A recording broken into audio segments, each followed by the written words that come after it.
भुलैया का रहस्य बहुत समय पहले की बात है। एक छोटे से गांव में एक बच्चा रहता था जिसका नाम अर्जुन था।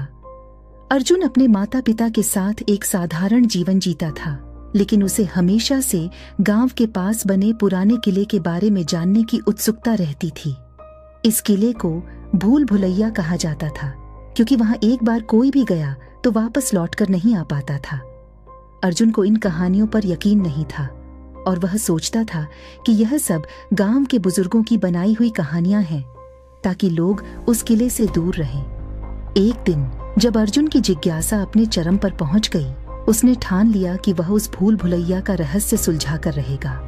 उसने अपनी माँ से अनुमति मांगी, लेकिन उसकी माँ ने उसे सख्ती से मना कर दिया। उन्होंने कहा, बेटा, उस किले में कई लोग गए हैं, लेकिन कोई भी लौटकर नहीं आया। वह जगह अभिशप्त है। अर्जुन ने उनकी बात तो मान ली, लेकिन उसके मन में अब भी वह जिज्ञासा जिंदा थी। कुछ दिनों बाद गांव में मेला लगा और अर्जुन के माता पिता उस मेले में व्यस्त हो गए। अर्जुन ने यह मौका देखा और चुपके से भूल भुलैया की ओर चल पड़ा। वह सूरज ढलने से पहले किले के दरवाजे पर पहुंच गया। दरवाजे पर एक बड़ा सा ताला था, लेकिन अर्जुन ने एक पुरानी दीवार देखी जो थोड़ी सी टूटी हुई थी। उसने उस दरार से होकर किले के अंदर प्रवेश किया।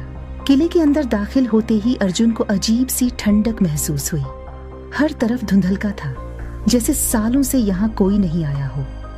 किले के अंदर कई दरवाजे और रास्ते थे जो वाकई एक भूल भुलैया की तरह लगते थे।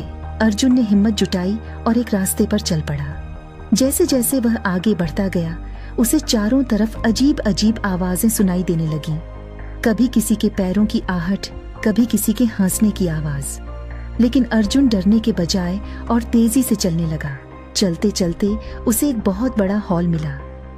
उस हॉल के बीचों बीच एक पुराना तख्त रखा था और उस पर एक किताब रखी हुई थी। अर्जुन ने उस किताब को उठाया और देखा कि वह किताब किसी प्राचीन भाषा में लिखी हुई थी।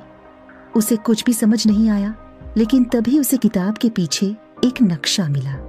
वह नक्शा भूल भुलैया का था, जिसमें एक गुप्त रास्ता दिखाया गया था जो किले के बाहर की ओर जाता था। अर्जुन ने नक्शे के आधार पर चलना शुरू किया। उसे कई बार लगा कि वह भटक गया है, लेकिन उसने हार नहीं मानी। चलते चलते उसे एक और दरवाजा मिला जो थोड़ा अजीब था। दरवाजे पर कुछ चिन्ह बने हुए थे जो अर्जुन ने पहले कभी नहीं देखे थे। लेकिन अर्जुन ने दरवाजा खोलने की कोशिश की और दरवाजा धीरे धीरे खुल गया। जैसे ही दरवाजा खुला, अर्जुन के सामने एक भव्य और चमकदार बगीचा था। वह समझ नहीं पा रहा था कि एक पुराने और अंधेरे किले के अंदर इतना सुंदर बगीचा कैसे हो सकता है। लेकिन तभी उसकी नजर एक बूढ़े आदमी पर पड़ी जो उस बगीचे के एक कोने में बैठा था। वह बूढ़ा आदमी अर्जुन को देखकर मुस्कुराया और बोला, मैं तुम्हारा इंतजार कर रहा था। अर्जुन हैरान था कि यह बूढ़ा आदमी कौन है और वह उसे कैसे जानता है। बूढ़े आदमी ने कहा, सालों से मैं यहाँ अकेला बैठा हूँ। इस भूल भुलैया का रहस्य जानने के लिए कोई नहीं आया, लेकिन तुम अर्जुन, तुम पहले इंसान हो जिसने इस रहस्य को जानने की हिम्मत की है। अर्जुन ने बूढ़े आदमी से पूछा, आप कौन हैं और इस किले का क्या रहस्य है? बूढ़े आदमी ने गहरी सांस ली और कहा, यह किला एक समय में एक महान राजा का था। इस किले के अंदर एक गुप्त खजाना छुपा हुआ है, जिसे पाने के लिए कई लोगों ने अपनी जान दी, लेकिन कोई भी इसे पा नहीं सका, क्योंकि इस खजाने की रक्षा मैं करता हूँ। अर्जुन ने कहा, तो क्या मैं इस खजाने को देख सकता हूँ? बूढ़े आदमी ने मुस्कुराते हुए कहा, खजाना वह नहीं है जो सोना चांदी होता है। असली खजाना वह ज्ञान है जो इस भूल भुलैया में छुपा हुआ है। यह ज्ञान तुम्हें सिखाएगा कि जीवन में सबसे महत्वपूर्ण चीजें क्या हैं। अर्जुन को धीरे धीरे समझ में आने लगा कि यह खजाना किसी भौतिक वस्तु का नहीं, बल्कि आत्मा और मन की संतुष्टि का प्रतीक था। उसने बूढ़े आदमी से और बातें की और फिर उस गुप्त रास्ते से बाहर निकल आया। गांव लौटकर उसने अपनी माँ को सारी कहानी सुनाई और तब से अर्जुन ने हमेशा यह सीखा कि असली खजाना वह होता है जो हमारे अंदर होता है, बाहरी वस्तुओं का नहीं।